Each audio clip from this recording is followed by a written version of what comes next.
tidak mereka ketahui. Gitu. Jadi di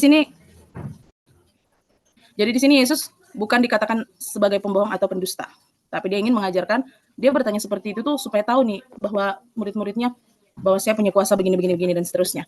Selanjutnya Pak Ones.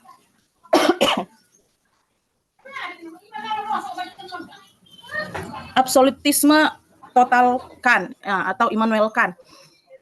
Immanuel Kant pada tahun 1804, dia seorang pemikir yang paling berpengaruh di zaman modern. Kant memberikan contoh imperatif kategorikal. Jika berbohong dijadikan sebagai peraturan yang universal, maka tidak ada lagi kebenaran dalam berbohong. Karena itu berbohong menghancurkan diri sendiri. Demikian juga kita tidak boleh membunuh. Maka jika kita melakukannya, maka mau tidak mau mengizinkan semua orang membunuh. Maka tidak akan ada seorang pun yang tersisa untuk dibunuh. Oleh karena itu pembunuhan seharusnya tidak diperbolehkan bahkan untuk satu kali pun. Di sini Immanuel Kant juga sependapat dengan Agustinus bahwa kebohongan itu tidak boleh, pembunuhan demi kebaikan itu tidak boleh.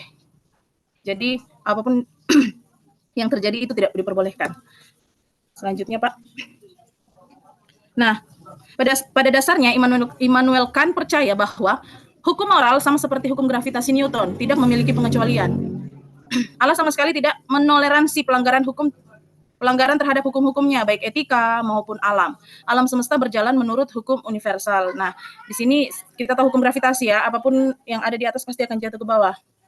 Tidak ada tanpa terkecuali mau apapun itu, kecuali dia ada di bulan. Selama masih ada di bumi, hukum gravitasi itu berlaku untuk semua makhluk hidup. Dan selanjutnya, menyebut suatu tindakan baik itu jahat. Artinya kalau sesuatu yang baik itu kita katakan jahat, sama absurdnya dengan menyebut terang itu kegelapan.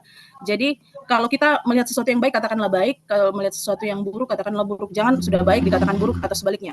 Hanya tidak ada yang tidak baik atau tidak buruk secara intrinsik, tetapi kebaikan atau kejahatan bergantung pada sesuatu yang lain yang bisa disebut jahat pada suatu waktu dan baik pada waktu yang lain. Tindakan yang secara intrinsik baik tidak seperti itu. Mereka selalu baik pada diri sendiri. Karena mengatakan kebenaran merupakan kebaikan yang intrinsik dan kebohongan adalah kejahatan yang intrinsik. Maka tidak mungkin ada kebohongan yang baik. Ya misalnya preman di pasar ya, dia melakukan malak misalnya atau merampok, tapi dia untuk kebaikan gitu, untuk memberi makan anaknya, memberikan kebutuhan mereka, dan lain-lain seperti itu. Dan ini asli kutipan dari buku, kalaupun ada kata-kata yang agak sedikit Bapak Ibu kurang mengerti, sejujurnya ini mungkin karena translate atau penerjemahan dari bahasa asing ke bahasa Indonesia, jadi ada sedikit kata-kata yang bermakna ganda atau dan seterusnya, karena ini asli saya kutip dari buku gitu ya, Bapak Ibu. Jadi ada kadang-kadang ini maksudnya apa, saya juga kadang seperti itu, ini maksudnya apa, tapi ya itulah, ini yang bisa saya sampaikan. Baik, selanjutnya. Dengan berbohong pada satu orang, kita melukai semua orang, karena kebohongan melanggar prinsip keadilan yang melindungi semua orang dari kerugian. Kan berargumen, mungkin saja Anda dengan jujur menjawab ya pada pertanyaan si pembunuh. Tak peduli korbannya berada di dalam rumah atau tidak. Korban tersebut telah keluar tanpa diketahui, dan dengan demikian tidak bertemu dengan si pembunuh tersebut. Atau jika Anda telah berkata jujur sesuai pengetahuan Anda, sementara pembunuh mencari musuh di dalam rumah, dia mungkin tertangkap para tetangga yang berdatangan dan perbuatan tersebut dapat dicegah. Akibatnya berbohong mungkin tidak dibutuhkan untuk melindungi orang yang tidak bersalah. Di sini Immanuel Kant ingin mengatakan bahwa seandainya nih ada pembunuh atau ada orang jahat yang ingin membunuh seseorang, tiba-tiba dia mengetok rumah, orangnya ada di dalam rumah. Bisa saja tanpa kita mengatakan orangnya ada di dalam rumah atau tidak ada, dia nggak ada di sini. Bisa saja warga sekitar langsung menangkap si pembunuh dan akhirnya dia dimasukkan ke dalam penjara. Atau sebaliknya, bisa saja target dia yang mau dibunuh bisa saja lari dari dapur dan seterusnya, akhirnya menyelamatkan diri. Jadi di sini tidak dibutuhkan kebohongan demi menutupi si pembunuh atau si korban yang akan jadi target pembunuhan. Begitu dasar argumen dari Immanuel Kant. Ya, selanjutnya. Mohon maaf agak banyak ya Bapak Ibu karena saya tidak mau setengah-setengah mempresentasikan biar kita sama-sama ngerti. Yang selanjutnya adalah absolutisme total versi John Murray tahun 1957. Dari Westminster Seminary di dalam Principle of Conduct tahun 1997, Murray menguraikan bagaimana dia mempertahankan kesucian kebenaran. Bahkan di dalam situasi-situasi yang tampaknya membutuhkan kebohongan, Allah dapat membutuhkan kebohongan yang dapat dibenarkan. Ada dua alasan dasar untuk hal ini. Yang pertama, Allah itu absolut dan kebenaran merupakan esensi Allah. Jadi tiga tokoh ini saja yang akan saya yang ditulis dalam buku ini, Etika Kristen ini, dan tiga-tiganya absolutisme total dan mengatakan bohong itu nggak boleh, bohong itu dosa, dusta itu tidak boleh, apapun ceritanya, apapun alasannya. Nah, ayatnya ada dikutip sama John Murray, Ibrani 6 ayat 18. Supaya oleh dua kenyataan yang tidak berubah-ubah tentang mana Allah tidak mungkin berdusta, Kita yang mencari perlindungan beroleh dorongan yang kuat untuk menjangkau pengharapan yang terletak di depan kita. Jadi ini juga mengatakan bahwa Allah tidak mungkin berdusta. Matius 5 ayat 48 dikatakan, karena itu haruslah kamu sempurna sama seperti Bapamu yang di surga adalah sempurna. Jadi untuk menjadi sempurna kita tidak boleh bercacat celah, apalagi berbohong. Seperti itu. Selanjutnya, Ones. Nah, penjelasan tentang kebohongan Alkitabiah ini menurut John Murray. Nah, sama seperti Agustinus, berkenaan dengan kebohongan Rahab, ia berkata, sekalipun tujuan kita dalam menolong saudara kita, berunding untuk keselamatan mereka dan untuk membebaskan mereka, jangan pernah menganggap berbohong itu sah, karena tidak ada yang boleh bertentangan dengan natur Allah. Ya, selanjutnya, providensia Allah atau pemeliharaan Allah. Ada tersirat di dalam absolutisme total dasar pemikiran lain, yakni providensia Allah. Kaum deontologis yakin bahwa hasil tidak menentukan aturan. Kaum absolutis total menekankan bahwa di dalam providensia Allah, dia selalu membuat alternatif ketiga, dalam tanda kutip, di dalam setiap dilema. Contohnya adalah ketika raja yang kafir memerintahkan Daniel melawan hukum Allah dengan menyantap daging dan anggur yang terlarang, tetapi Daniel mengusulkan alternatif ketiga, artinya ada jalan lain, ada jalan keluar, yaitu sayuran dan air yang diberkati Allah dan membuat Daniel menjadi disukai raja. Di Daniel 1 ayat 1. Nah, di sini tidak perlu kita berbohong atau melakukan sebuah dosa untuk membela sesuatu, karena providensia Allah ada pada setiap anak-anaknya, pada setiap umat Tuhan. Itu menurut John Murray. Selanjutnya, Pak. Contoh berikutnya adalah Sarah yang mengikuti hukum Allah dengan menaati peraturan suaminya. Nah, disenggol lagi masalah Sarah dan Abraham tadi, dengan percaya bahwa Allah akan menyelamatkan dia dari perzinahan. Nah, Kejadian 20. Allah selalu turut campur tangan dalam segala hal. Nah, di 1 Korintus 10 ayat 13 muncul lagi ayat yang dikutip sama John Murray. Pencobaan-pencobaan yang kamu alami adalah pencobaan-pencobaan biasa yang tidak melebihi kekuatan manusia. Sebab Allah setia. Dan karena itu ia tidak akan membiarkan kamu dicobai melampaui kekuatanmu. Pada waktu kamu dicobai, ia akan memberikan kepadamu jalan keluar sehingga kamu dapat menanggungnya. Selanjutnya, Pak. Aspek-aspek positif dari absolutisme total. Nah, ini akan saya ringkas saja poin-poinnya. Ini adalah aspek-aspek positif dari absolutisme total, meskipun ada juga aspek-aspek negatif, bahkan lebih banyak aspek negatifnya. Tapi mari kita lihat aspek positif dari absolutisme total ini. Yang pertama, pandangan ini didasarkan pada natur Allah yang tidak berubah. Seperti pembahasan 3 tokoh tadi, Allah itu suci, Allah itu benar, dan tidak ada sedikit pun dusta dan kebohongan. Jadi absolutisme total ini positifnya ini, dia memegang teguh prinsip kealahan atau prinsip teologis atau natur Allah itu sendiri. Yang kedua, pandangan ini lebih mementingkan aturan daripada hasil. Yang ketiga, pandangan ini memperlihatkan keyakinan pada providensi Allah. Yang keempat, selalu ada jalan menghindari dosa. Selanjutnya, Pak, aspek-aspek negatif dari absolutisme total. Nah, ada 10. Yang positifnya ada 4, yang negatifnya lebih banyak ternyata. Ini menurut buku yang ada. Yang pertama, sejumlah premis bisa dibantah atau salah, gitu, ya. Yang kedua, kualifikasi yang fatal. 3, persyaratan yang gagal. 4, mendayung menuju providensia Allah. Yang kelima, alternatif ketiga tidak selalu tersedia. Kadang manusia memang betul-betul terbentur dalam satu keadaan yang sulit dan seolah-olah tidak ada jalannya Tuhan, gitu. Jadi disinilah sisinya, loh di mana providensia Allah, gitu kan. Berarti absolutisme total itu ada negatifnya. Nah, seperti itu kira-kira definisinya. Yang keenam, tidak semua konflik moral terjadi dengan sendirinya. Yang ketujuh, ketidakkonsistenan yang mendasar. Dan yang kedelapan, jatuh ke dalam dosa-dosa kelalaian. Kesembilan, kecenderungan legalisme. Dan yang terakhir, diam tidak selalu dimungkinkan. Demikian presentasi dari saya. Terima kasih kepada Bapak Ibu yang sudah mendengarkannya. Mohon maaf apabila ada kata-kata yang salah. Nah, di sini, di buku ini, ingin saya kritisi sedikit pendapat saya tentang buku ini, walaupun saya tidak tulis di PPT. Buku ini bahasanya tinggi-tinggi sekali, jadi untuk kaum awam mungkin agak sulit untuk membaca buku ini, agak sulit dimengerti. Sedangkan saya aja membaca 2-3 kali baru paham, oh seperti ini maksudnya, begitu. Jadi memang buku ini disediakan atau diperuntukkan khusus untuk kaum-kaum intelektual, ya, supaya mengerti bahasanya. Dan juga ada beberapa kata dan kalimat yang agak sedikit susah dimengerti, mungkin ini karena penterjemahan yang dari bahasa luar ke bahasa kita, ke bahasa Indonesia. Seperti itu, tapi pada dasarnya buku ini kalau sudah kita pelajari dengan dalam, memang memberi pandangan-pandangan atau pengetahuan yang mendalam, khususnya tentang etika Kristen dan antara etika dan firman Tuhan itu harus bagaimana. Jadi kita bisa mendapat ilmu yang baru, mengkolaborasikan ilmu-ilmu itu, sehingga kita bisa, oh ini cocoknya seperti ini, sesuai dengan keadaan dan kondisi kita masing-masing. Terima kasih Pak dosen, saya kembalikan pada Bapak. Terima kasih Bu Reni. Mungkin Bapak Ibu ada yang perlu ditanyakan, dikritisi, atau tentang pemaparan tadi?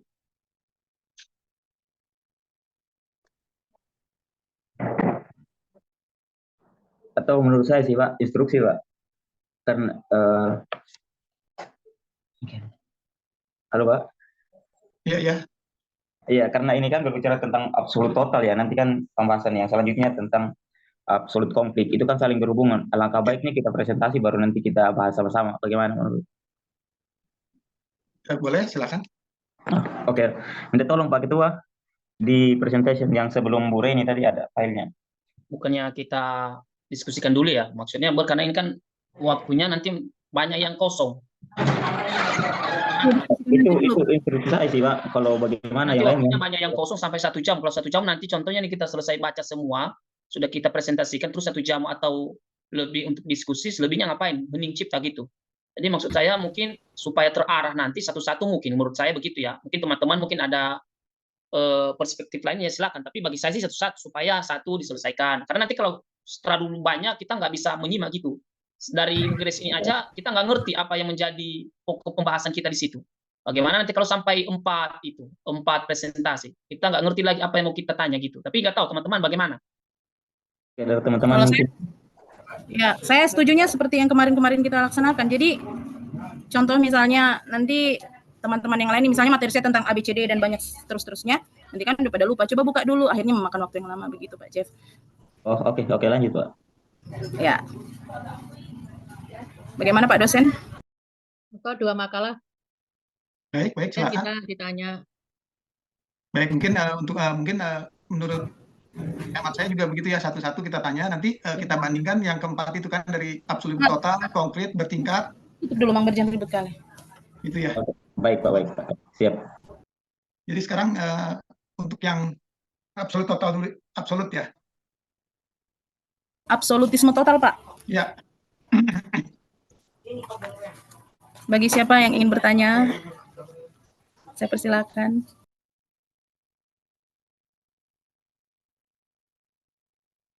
Ya, saya mencoba menanggapi karena saya pikir pola pikir manusia, baik orang yang berteologi maupun yang tidak berteologi, dari pembahasan mereka terhadap bolehkah berbohong, dan salah satunya tadi ada John Murray, dia berkata bahwa berbohong itu sebenarnya tidak dibenarkan, tetapi boleh dilanggar, namun tidak boleh itu dibenarkan, bahwa itu adalah suatu pembelaan hak kepada seseorang. Bagi saya itu ya kayak banyak teori gitu. Nggak tahu teman-teman, mungkin boleh kita kaji bersama-sama. Bolehkah berbohong? Mungkin secara secara etika nggak boleh. Tapi dalam hal-hal yang kesasar pun boleh. Tapi kalau istilahnya seperti dikatakan para absolutisme total, artinya nggak bisa berubah-ubah, itu sudah permanen. Kalau dibilang berbohong itu tidak boleh, tetapi kalau ada yang melanggar itu nggak bisa dibenarkan. Nah, masalahnya kan sekarang bagaimana hasil yang kita dapat dari kebohongan. Seperti saya bilang kemarin, kita harusnya membedakan antara mengasihi orang atau cerdik dan berbohong.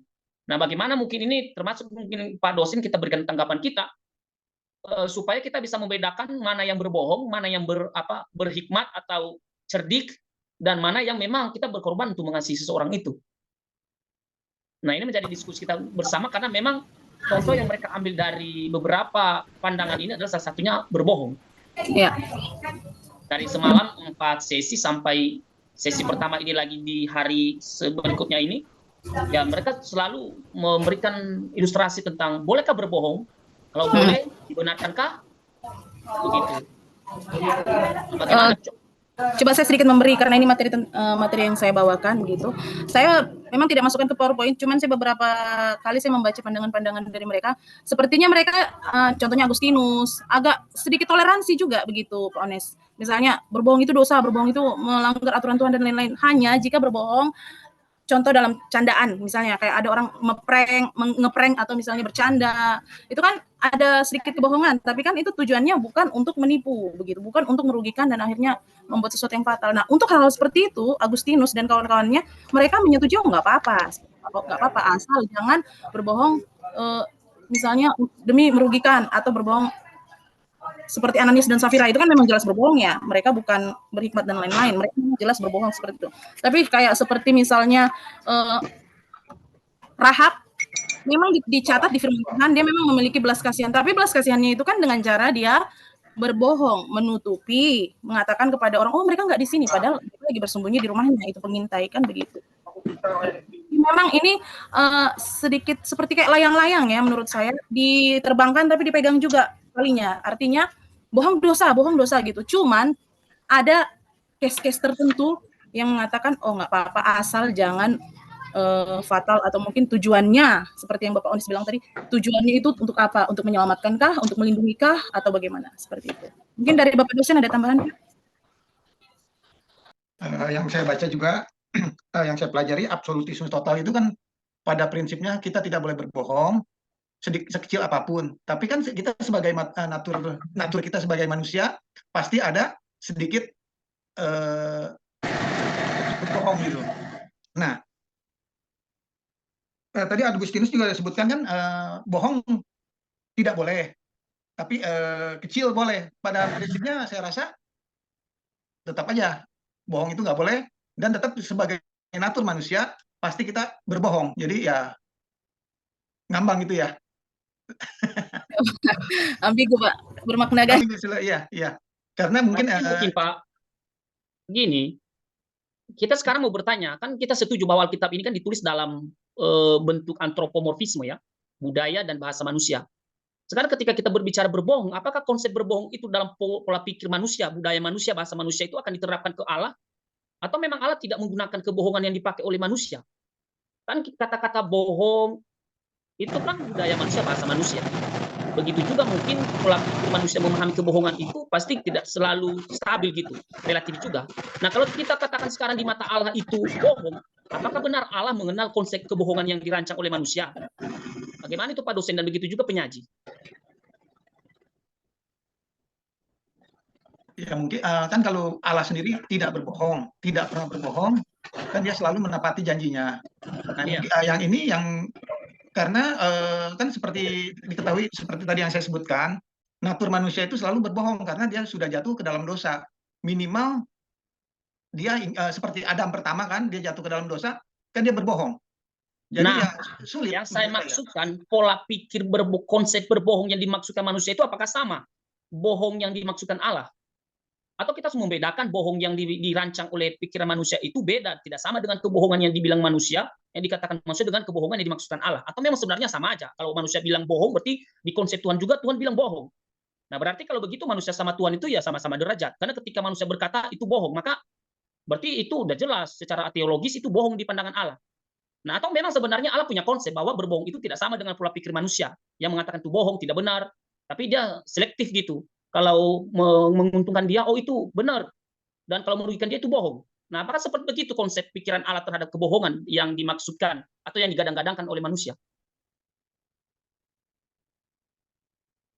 Saya rasa tidak, Pak. Kalau menurut saya itu tidak. Karena makanya saya pikir, jadi kalau manusia merancang itu bohong, ini bohong, oh boleh berbohong, oh boleh demi keuntungan. Bagi saya itu tidak sama dengan pikiran Allah terhadap kebohongan itu. Karena ketika manusia mengklaim itu tidak benar, belum tentu di mata Allah itu tidak benar. Jadi mungkin secara etika di budaya setiap orang, berbohong itu sebenarnya mungkin salah bagi dia, tetapi belum kita berkata itu dosa. Apalagi menyangkut masalah soteriologi, keselamatan. Oh, nanti kalau berbohong masuk surga, bagi saya tidak ada satu poinnya di situ. Mungkin secara etika iya, artinya tidak jujur. Tetapi kalau istilahnya kalau kamu berbohong, itu Tuhan menghukum. Tuhan begini, seolah-olah pola pikir atau definisi-definisi manusia itu disamakan dengan definisi Allah. Bagi saya itu nggak sama gitu. Jadi kalau ada orang teologi memberikan satu statement atau terminologi terhadap kebohongan, saya nggak begitu mengacu di situ. Karena kebohongan itu seperti dikatakan para filin dan Pak dosen kemarin itu relatif gitu. Tergantung tujuan dan maksudnya apa dia berbohong.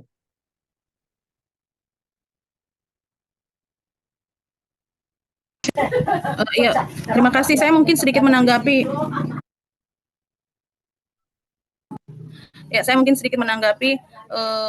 Tentang jangan berbohong, jangan berdusta dan lain-lain. Itu kan sejak Tuhan, sejak zaman PL ada khusus dispesialkan dalam 2 loh batu perintah untuk tidak berbohong, tidak berdusta.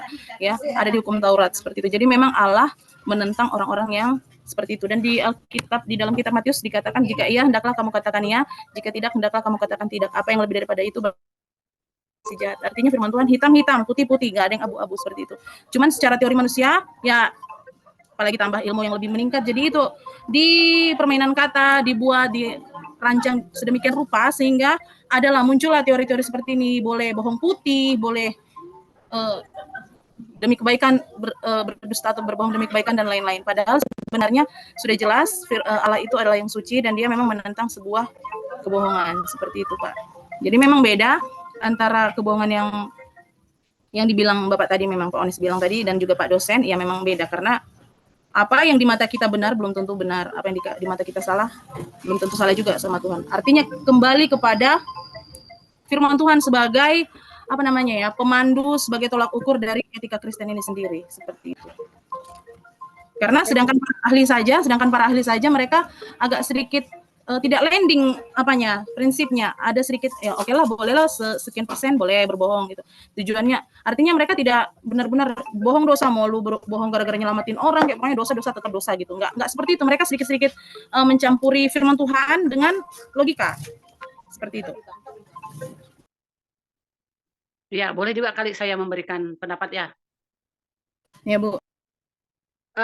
Tadi kalau Pak Ones bilang pola pikir Tuhan dengan manusia itu sama ya, saya pikir pasti berbeda lah, Pak. Ya, tidak akan mungkin sama pola pikirnya. Ya, tidak akan mungkin sama. Kita tidak akan bisa mengetahui apa yang dipikirkan Tuhan. Jadi dari kemarin pembahasan kita mengenai berbohong. Ya, jadi berbohong besar atau kecil, kita kembali ke dasarnya, yaitu firman Tuhan. Besar atau kecil, berbohong itu tidak boleh. Nah, kalaupun ada misalnya yang kita bahas selama ini itu kan cuma cara pandang, kemudian mereka para ahli itu membuat sesuatu yang sedemikian rupa, memberikan pendapat-pendapat mereka tentang boleh tidak berbohong. Nah, dengan alasan itu tadi yang kemarin kita bahas, bisa jadi untuk menyelamatkan orang lain. Bagaimana misalnya orang itu bisa, kita bisa membantu orang untuk melepaskan orang itu dari kesesakan misalnya. Nah, jadi kalau menurut saya, apapun alasannya, berbohong tidak dibenarkan. Itu kalau menurut saya. Jadi ini saja yang dapat saya sampaikan, apapun alasannya. Tapi kalau misalnya Bapak Ibu atau para ahli berpendapat begini-begini, nah itu tidak jadi masalah. Karena ibaratkan kita menyampaikan apa yang sedang kita pikirkan itu tidak jadi masalah. Tapi kalau kita kembali ke firman Tuhan, menurut saya, menurut pendapat saya pribadi, apapun alasannya, sekali lagi, berbohong tidak dibenarkan. Terima kasih. Ya, terima kasih, Bu. Apakah masih ada waktu, Pak, atau kita lanjut ke penyaji kedua? Silakan, Pak Rafin, ada yang perlu ditanggapi, Pak? Ya, ini kayaknya satu topik yang cukup serius sebenarnya untuk kita bahas. Tapi karena durasi waktunya tidak memungkinkan untuk ini. Tapi kembali lagi begini. Coba kita pilah dulu dari topik kita ini tentang berbohong itu. Pemilahannya begini. Kalau kita berbicara dari sudut pandang etika, berbohong itu ya sama seperti saya katakan kemarin, itu relatif. Tapi kalau kita pandang dari sisi iman Kristen, ya kita ini kan orang Kristen, pengikut Kristus, maka berbohong itu harus sepakat dulu kita bahwa itu adalah sebuah kesalahan dan mengacu kepada perbuatan dosa. Nah, sama yang seperti dikatakan Ibu Grace tadi, bahwa perintah jangan berbohong itu sudah langsung Allah sendiri yang menyampaikan kepada Musa, yang dibuat dalam 2 loh batu itu sudah sangat jelas. Tidak ada hukum tawar-menawar di situ. Itu kalau kita dari sudut pandang iman Kristen ya. Tetapi kalau kita berbicara dari sudut pandang etika umum ya, etika umum. Ini saya katakan etika umum.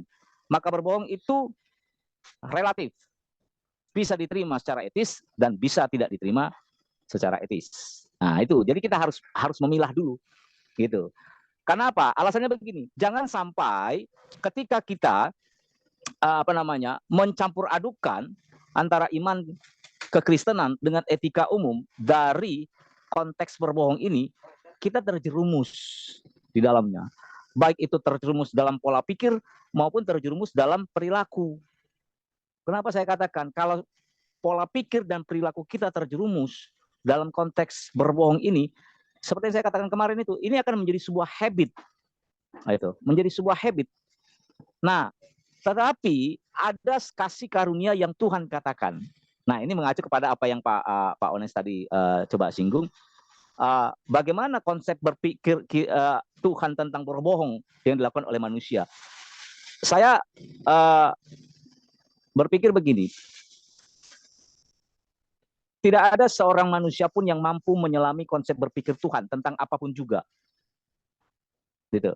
Tetapi perintahnya itu adalah bagian daripada apa yang Tuhan kehendaki. Apa yang Tuhan kehendaki berarti bagian daripada apa yang Tuhan pikirkan. Gitu. Nah, kalau apa yang Tuhan perkatakan, berarti itu bagian apa yang dia kehendaki dan bagian dari apa yang Tuhan pikirkan. That's it. Gitu.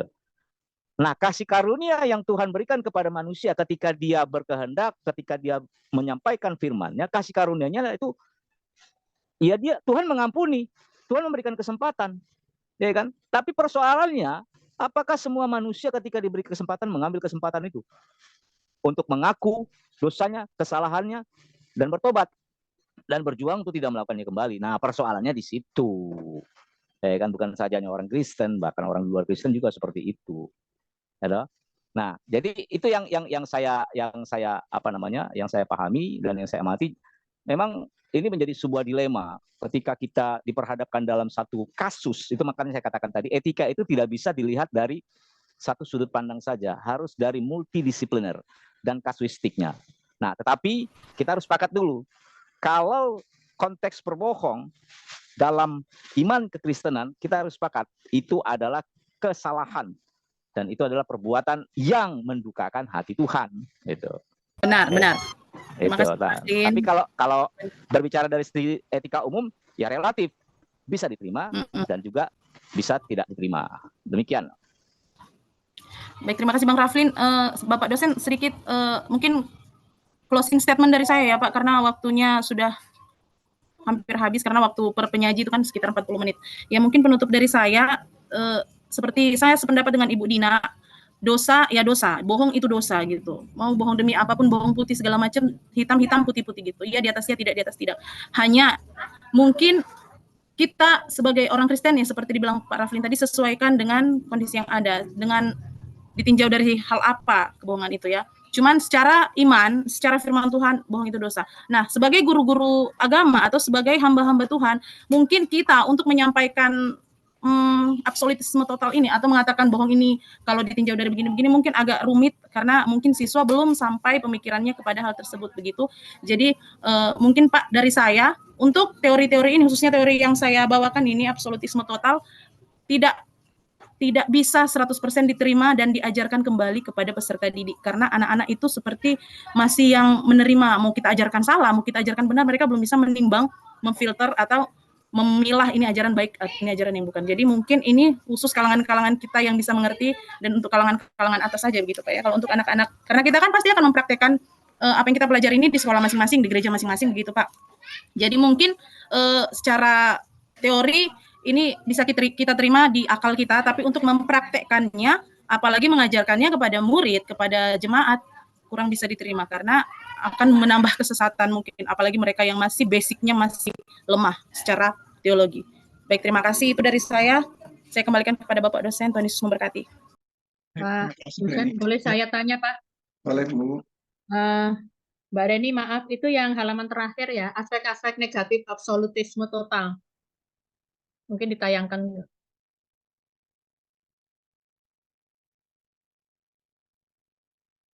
Nah, aspek negatif absolutisme total 1-10. Mungkin Pak dosen, saya mungkin kurang paham ya mengenai hal ini. Barangkali ada penjelasan meskipun singkat dari 1-10.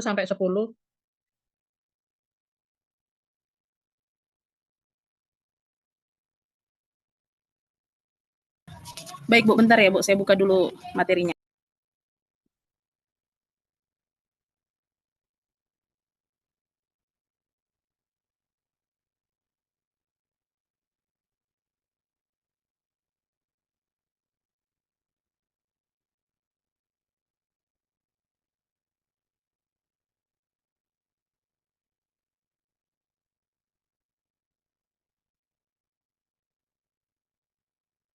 Baik, terima kasih. Secara cepat saya akan membahas. Yang pertama itu sejumlah premis bisa dibantah atau salah.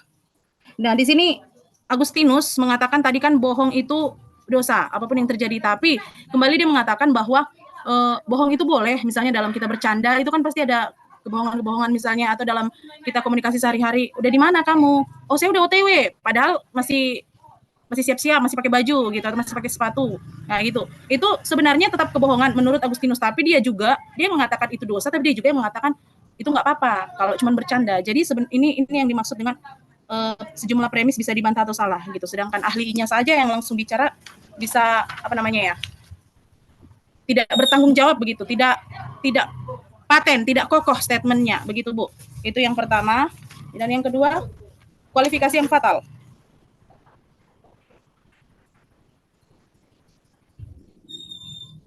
Kualifikasi yang fatal ini misalnya seperti waktu Yefta yang mengorbankan putrinya ketika dia waktu itu bernazar, siapa yang menyambut saya di depan gerbang, dia yang akan saya korbankan. Nah, seperti itu kan fatal Bu gitu. Jadi inilah kelemahan dari absolutisme total ini. Dan juga Samson yang mengorbankan nyawanya sendiri demi mengorbankan nyawanya sendiri demi sesuatu yang kebenaran atau sesuatu yang harus dia pertanggungjawabkan gitu. Dia akhirnya rela memeluk tiang-tiang tembok, akhirnya dia rubuh bersama dengan tembok-tembok itu, dan akhirnya dia mati bersama dengan banyak orang di situ. Artinya dengan hal-hal ini ada kualifikasi yang fatal, ada hal-hal yang sampai menyebabkan kepada kematian. Itulah tentang kebohongan-kebohongan. Sama seperti kan ini Samson kita tahu bahwa dia sebenarnya tahu kelemahannya, cuman dia tidak mau memberitahu kepada istrinya seperti itu. Sebenarnya kan itu kebohongan ya, tapi demi melindungi diri sendiri, dan akhirnya kualifikasi yang fatal seperti itu. Dan yang ketiga, persyaratan yang gagal. Persyaratan yang gagal ini mungkin maksudnya begini ya Bu, saya baca sebentar.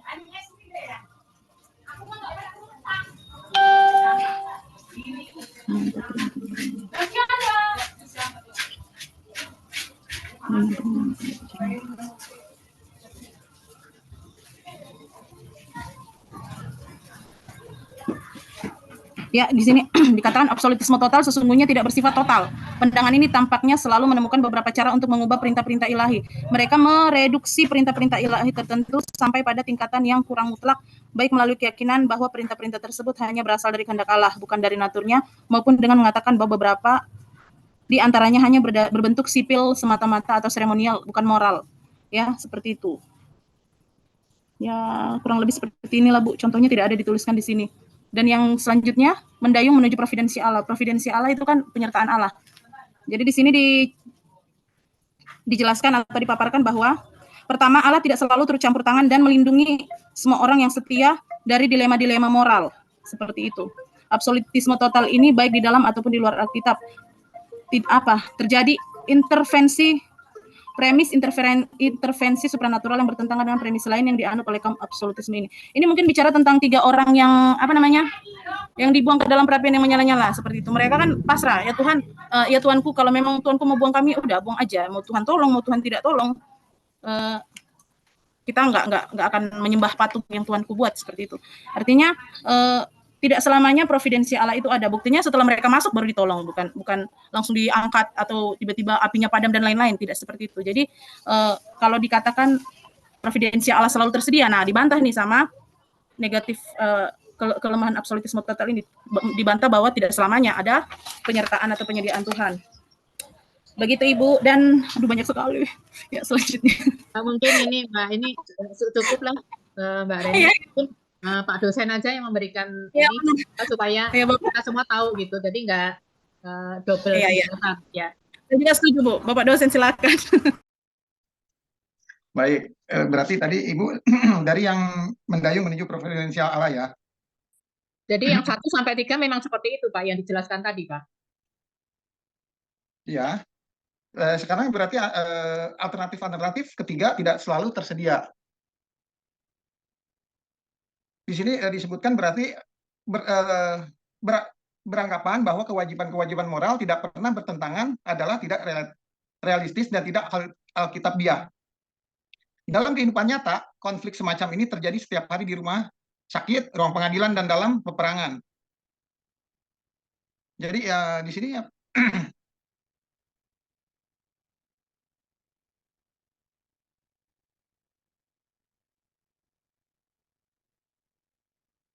Jadi di sini beranggapan bahwa situasi-situasi sejenis ini tidak pernah terjadi adalah naif.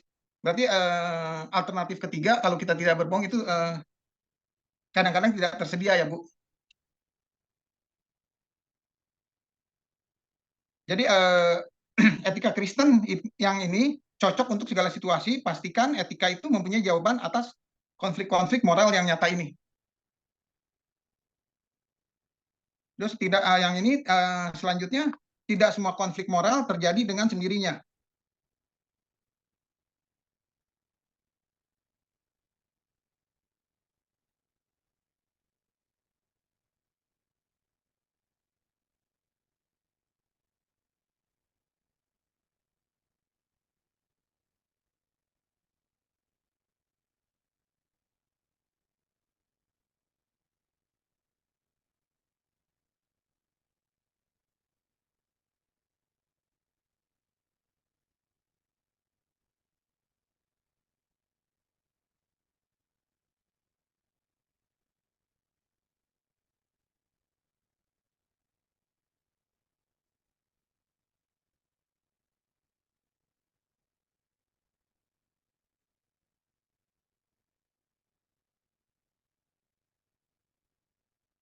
Bentar ya Bu, saya baca dulu.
Untuk yang ini Bu, tidak semua konflik moral terjadi dengan sendirinya. Jadi konflik moral mungkin tidak terjadi dengan sendirinya. Di sini disebutkan ada aspek yang dosa pribadi yang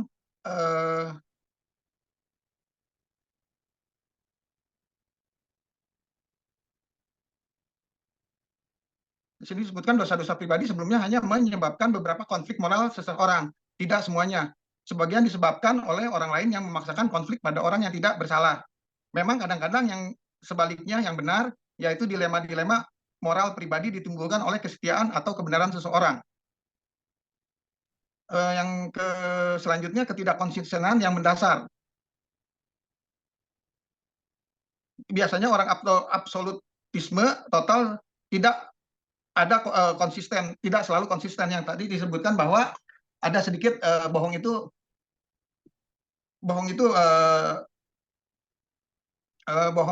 apa maksudnya ada sedikit boleh lah gitu ya Bu, diperbolehkan gitu Bu. Terus jatuh ke dalam dosa-dosa kelalaian.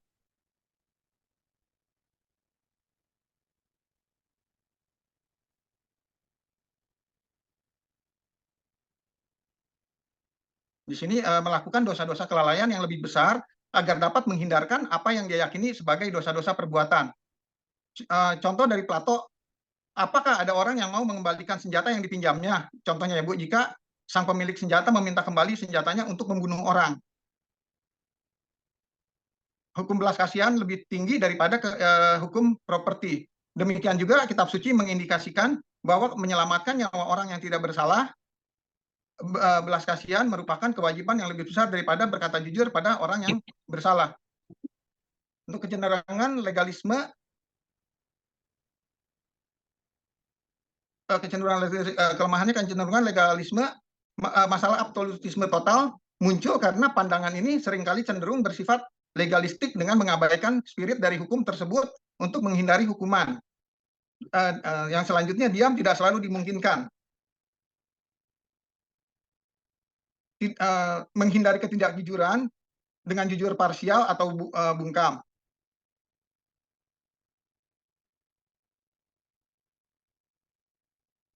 Ringkasan dan kesimpulan, sudah ya Bu yang ke-10.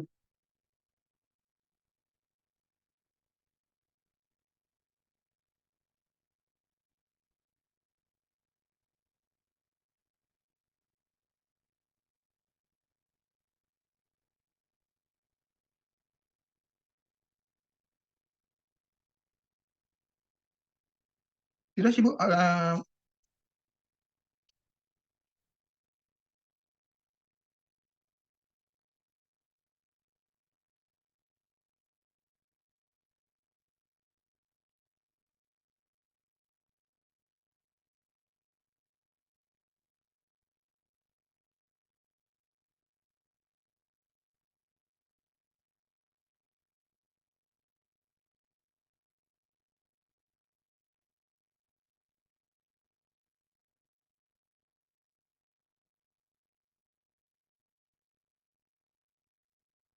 Ya, Bu Dini, bagaimana Bu Dini?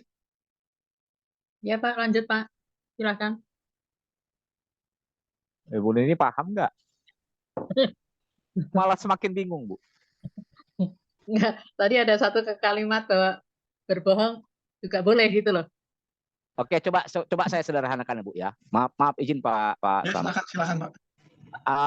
Saya mulai dari ini saja, dari poin yang kelima. Nah, kalau dalam konteks berbohong, maka poin kelima ini ketika berbohong, maka seseorang itu akan mencari sebuah alasan. Nah, kalau alasan satu bisa diterima, alasan kedua tidak diterima, maka tidak ada alasan yang ketiga yang dapat bisa diterima ataupun tidak diterima. Ini yang saya pahami. Jadi alternatif ketiga tidak tersedia, begitu.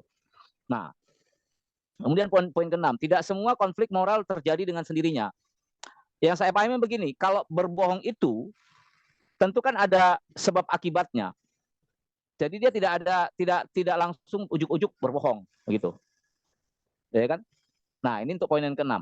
Yang ke-7, ketidakkonsistenan yang dasar. Nah, kalau seseorang berbohong, kemudian dia mencari dasar alasan dia berbohong, ya kan? Kalau dia bilang, oh boleh Kak berbohong karena aku menyelamatkan begini, dasarnya apa? Gitu. Kemudian kalau diuji lagi dengan dasar iman Kristen, nah artinya ini yang menjadi ketidakkonsistenan dalam konteks berbohong itu. Dasarnya nggak tetap, nggak integritas, tidak konsisten. Nah, kemudian yang ke-8, jatuh ke dalam dosa-dosa kelalaian. Jika berbohong, itu tadi yang saya katakan. Kalau itu berbohong menjadi sebuah habit, nah inilah poin 8 ini, dampak negatifnya.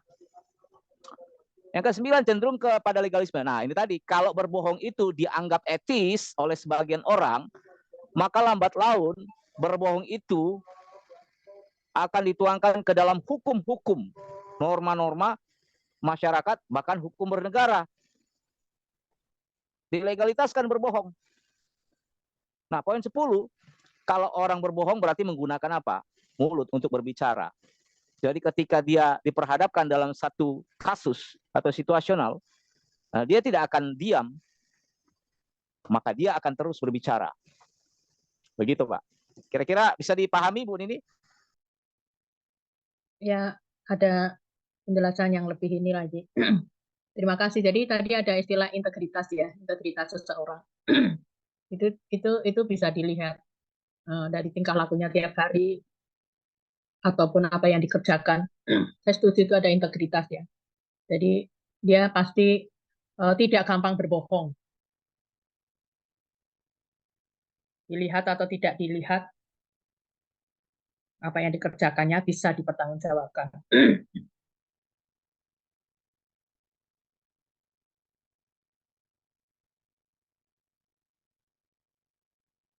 Ya, baik, terima kasih untuk pertanyaannya Ibu, dan terima kasih untuk Bang Raflin dan juga Bapak dosen yang sudah membantu. Tuhan Yesus memberkati. Jadi kembali ya, mungkin begini, dosa tetap dosa, apapun yang terjadi dosa tetap dosa, tidak ada toleransi atau negosiasi sama Tuhan. Tapi ketika kita sudah berdosa, kita bisa minta ampun atas dosa yang sudah kita lakukan. Dan semuanya kembali kepada kedaulatan Allah.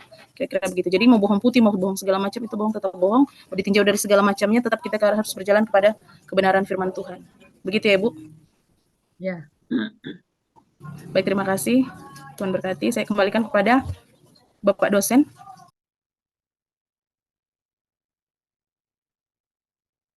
Baik, Bu, terima kasih. Ada satu ayat, Pak, mungkin ini tambahan aja. 1 Korintus 2 ayat 11 dikatakan, siapa gerangan di antara manusia yang tahu apa yang terdapat di dalam diri manusia, selain roh manusia sendiri yang ada di dalam dia. Demikian pula tidak ada orang yang tahu apa yang terdapat di dalam diri Allah selain roh Allah. Jadi kadang-kadang kita menjudge orang, oh itu salah, itu ini.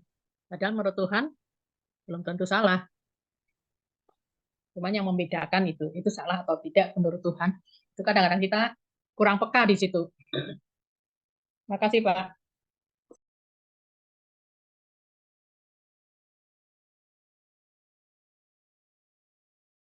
Baik, Bu. Berarti kita lanjut ya, Bu, ke Pak Jeffrianus. Baik, Pak. Baik. Absolutisme. Konflik ya, Pak. Silakan, Pak. Minta tolong Pak itu, Pak. Siap, Pak. Bentar ya. Siap. Terus ini ya. Belum ada transferan ya. Oke, Bang. Start. Lanjut aja, Pak, ke latar belakangnya, Pak. Lanjut aja ke latar belakang, oke.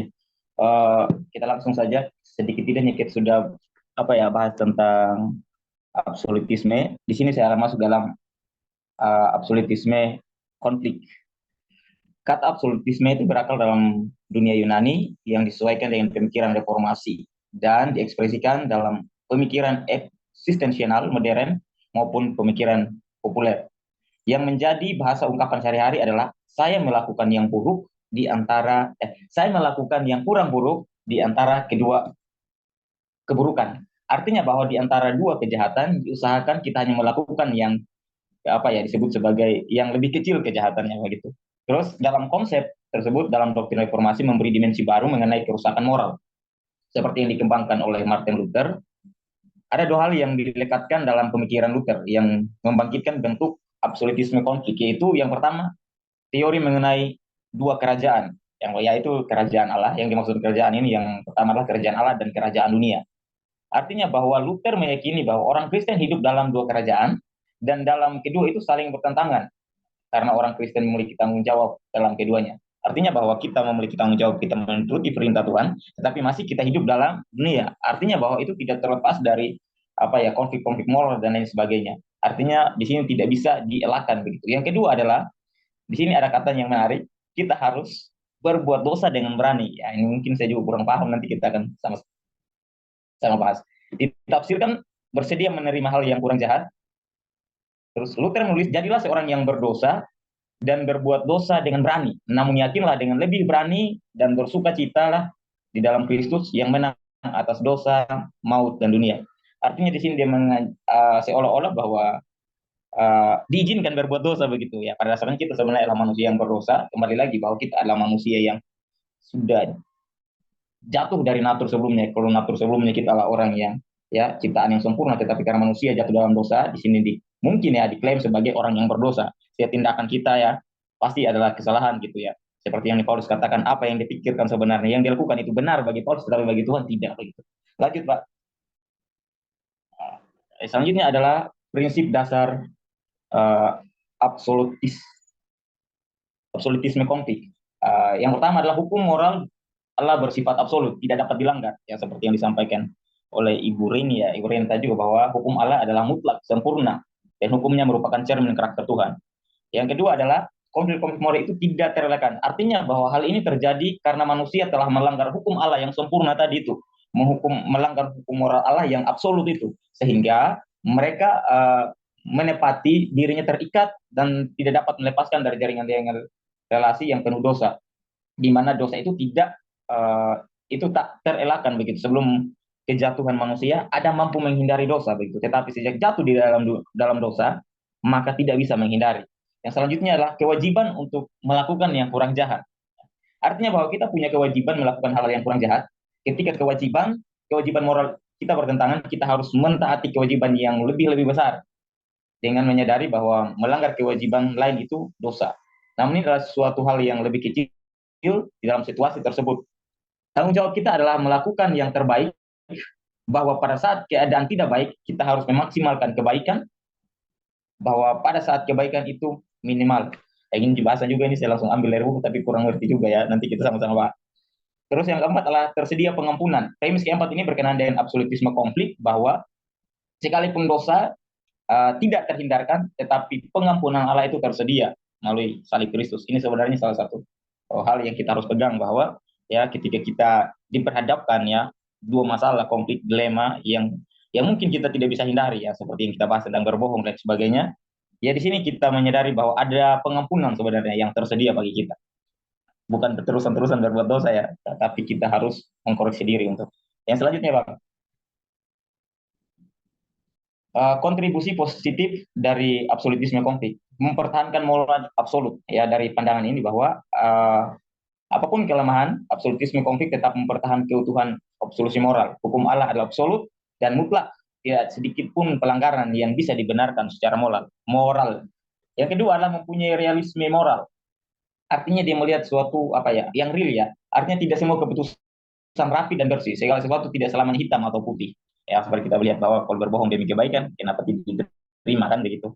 Terus yang selanjutnya, menganggap konflik moral berakar pada kejatuhan manusia. Ya, di sini meyakini bahwa awal mula moral itu rusak, ya natur manusia itu rusak ketika jatuh dalam dosa. Itu berakar dari kebobrokan moral manusia. Berpandangan bahwa sebelum manusia jatuh dalam dosa, tidak ada konflik yang tidak bisa dihindari, gitu kan. Namun ketika manusia jatuh dalam dosa, maka kita tidak bisa terhindarkan dari konflik-konflik moral. Ya, karena kita adalah orang yang berdosa. Yang keempat adalah pandangan ini merupakan suatu solusi tanpa pengecualian. Artinya dalam pandangan ini benar-benar murni mengenai absolutisme, bahwa pandangan ini mengatakan bahwa selalu salah karena melanggar hukum moral Allah yang absolut. Jadi kalau dia berbicara gini, bahwa kalau berbicara tentang hukum Allah, kalau udah namanya melanggar, berbohong ya salah begitu, tidak bisa dibenarkan, absolut ya. Lanjut, Bang. Lanjut yang kritik tentang absolut konflik. Ini kita bahas bersama nanti. Di sini yang pertama adalah kewajiban moral terhadap dosa secara moral absurd. Artinya ini mustahil begitu. Pandangan absolutisme konflik menyatakan bahwa di dalam konflik-konflik moral yang nyata, kita mempunyai kewajiban moral untuk melakukan kejahatan yang lebih kecil, tidak jahat di antara yang tidak jahat, maksudnya kecil kejahatannya dari antara dua kejahatan. Di sini saya ya seperti yang disampaikan, mencuri, berbohong sebenarnya secara moral kita, etika kita sebenarnya hal biasa begitu ya kan. Tetapi yang timbul pertanyaan di sini, kenapa dari dua nanti kita bahas bersama-sama, kenapa dari dua kejahatan ini apakah tidak ada jalan keluar untuk menghindari dosa itu begitu kan? Nah, apakah kebenaran tidak ada lagi di dunia sehingga kita harus memilih hal yang kecil? Itu tiba-tiba pikiran saya ya. Nanti kita sama. Yang kedua adalah tak terelakkan, berarti secara tak patut dicela begitu. Yang ketiga ini yang mungkin ya, Yesus Yesus sudah pasti berbuat dosa, sorry.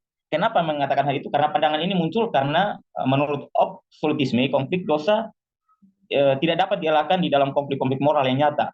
Sedangkan menurut Alkitab bahwa Yesus itu sama seperti manusia. Ya, kalau bicara tentang manusia, seharusnya dia tidak terelakkan dari moral kejahatan begitu. Ya, ia dicobai, tetapi firman Tuhan mengatakan ia tidak berdosa. Jadi jika dilema moral yang nyata diperhadapkan kepada Tuhan Yesus, dan ia entahkah Yesus menghadapi dan tidak menghadapinya, maka jika ia menghadapinya, maka menurut pandangan kejahatan yang kecil ia tidak terelakkan begitu ya. Dan Yesus dikatakan berdosa. Nanti kita sharing bersama-sama. Terus yang terakhir adalah Kristus pasti pernah menghadapi konflik-konflik moral. Pandangan ini muncul bahwa Yesus adalah teladan dari berbagai aspek kehidupan, salah satunya adalah moral. Ya, kita percaya bahwa Yesus Kristus adalah satu teladan yang sempurna, baik dalam karakternya, ya, baik etika dan sebagainya. Ya, Yesus adalah teladan moral yang sempurna. Maka dari situlah dianggap bahwa Yesus itu sebenarnya menghadapi konflik-konflik moral, begitu. Itu dari pembahasan saya. Jadi mungkin kita sama-sama bahas, karena saya juga baca buku ini nggak nyampe-nyampe juga, berkali-kali pun nggak paham-paham saya begitu. Jadi saya tinggal ikut apa kata buku di situ, nanti kita sama-sama bahas. Terima kasih, Pak. Jadi mungkin mengenai buku ini, bahasanya seperti yang disampaikan Ibu Reni susah dimengerti buat saya gitu ya. Kata-katanya sampai berkali-kali saya baca juga nggak nyambung-nyambung kan. Ya itu sih susah dimengerti, bahasanya terlalu tinggi ya bagi saya. Mungkin itu sih. Saya kembalikan kepada dosen. Mungkin ada tanggapan dari Bapak Ibu, teman-teman semua, atau dari Bapak dosen mengenai materi ini. Terima kasih. Jeffrey, Ya Bapak Ganteng. Iya Bapak. yang kamu temukan di dalam bab pembahasan kamu ini dengan mengatakan bahasa yang tinggi, apanya? Seperti apa itu bahasa yang tinggi? Oh, yang pertama, ini maksudnya Bapak, ini yang tadi ya. Menurut kan ini kan ada berbuat dosa dengan berani. Itu maksudnya seperti apa itu Bapak? Karena menurut saya itu berbuat dosa dengan berani. Ya, Secara coba. langsung orang itu menyuruh kita ya berbuat dosa, tidak apa-apa, jalanin aja kan begitu. Bagaimana Bapak? Saya juga kurang paham dengan hal ini kan begitu. Apakah lu saya menyuruh ya berbuat dosa saja? It's okay aja, buat saja gitu ya.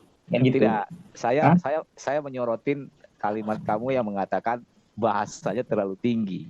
Ya.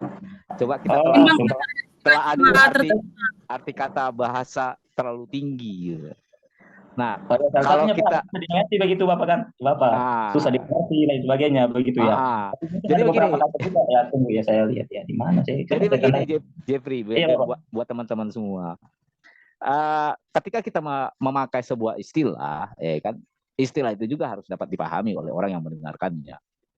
Itu. Kalau kita sendiri tidak mengerti dengan istilah yang kita ungkapkan, itu sama saja seperti orang buta menuntun orang buta, itu. Nah, tetapi begini, sorry saya koreksi ya, Jeffrey.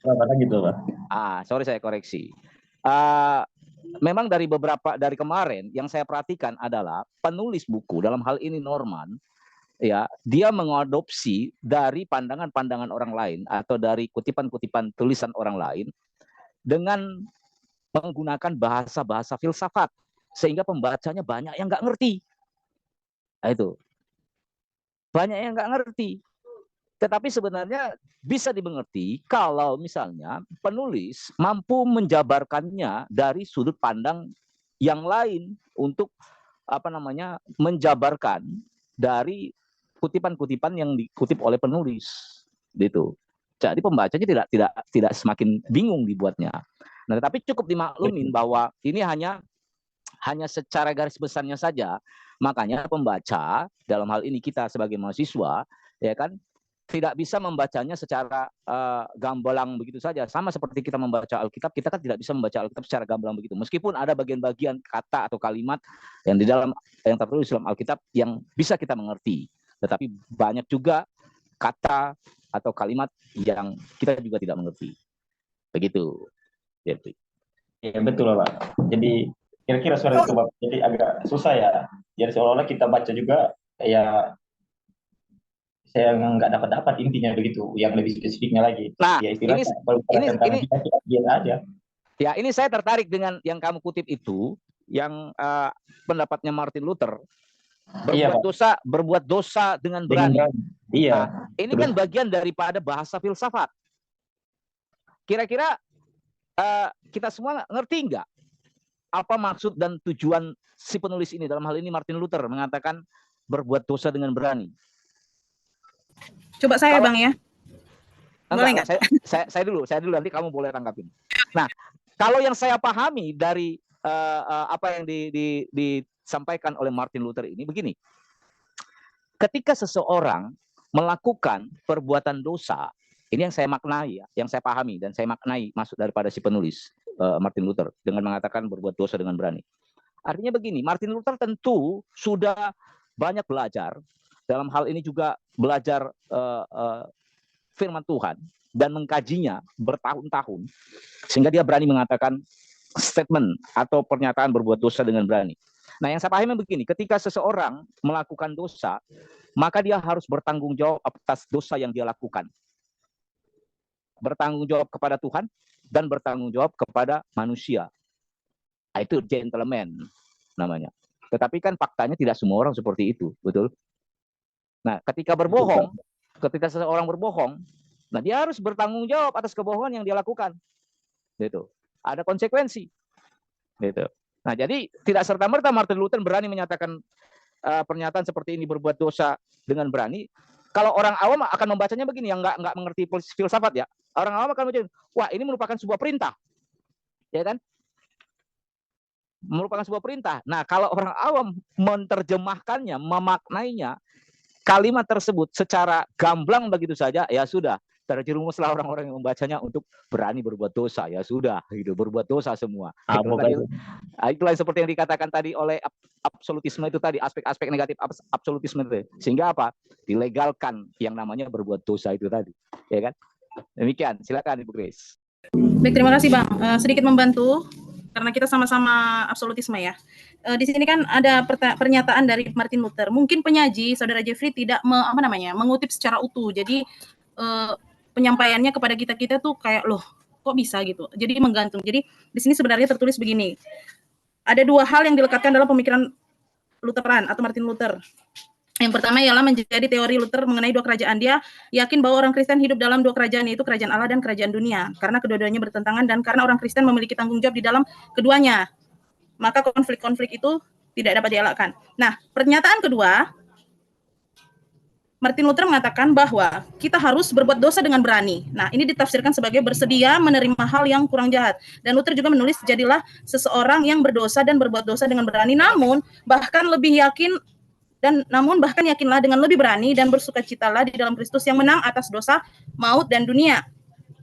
Jadi ini kutipannya artinya begini, ini bukanlah masalah mengenai alasan kompromi, bukan berarti kita boleh melakukan dosa, berani-berani aja, berani nggak membunuh, berani dong, nggak gitu. Artinya seperti yang mirip dengan yang dibilang Bang Raflin, yang harus bertanggung jawab atas dosa yang kita lakukan, dan harus lebih berani lagi mengatakan bahwa dosa itu dikalahkan atau maut itu dikalahkan sama Yesus di kayu salib gitu. Tapi kebenarannya adalah bahwa Kristus menaklukkan dan menguasai skema atau bentuk atau dunia atau struktur dosa itu sendiri dan ditaklukkan di kayu salib, melalui salib. Jadi di dalam dunia yang terjatuh ini dosa tidak terelakkan, namun di dalam dunia yang sudah ditebus dosa juga dapat diampuni. Jadi begitu Saudara Jeffrey, artinya walaupun kita berbuat dosa, berani berbuat dosa, berani juga bertobat. Bahwa dosa itu sudah dikalahkan Yesus. Jangan kita karena sudah berbuat dosa ini tertuduh dan lain-lain, tapi kita harus lebih mengerti, oh iya saya berdosa dan saya harus minta ampun dan saya harus diselamatkan oleh Yesus. Jadi absolutisme Jadi yang dikatakan Martin Luther itu seperti itu. Artinya ya seperti yang saya bilang tadi. Kira-kira begitu, Saudara Jeffrey.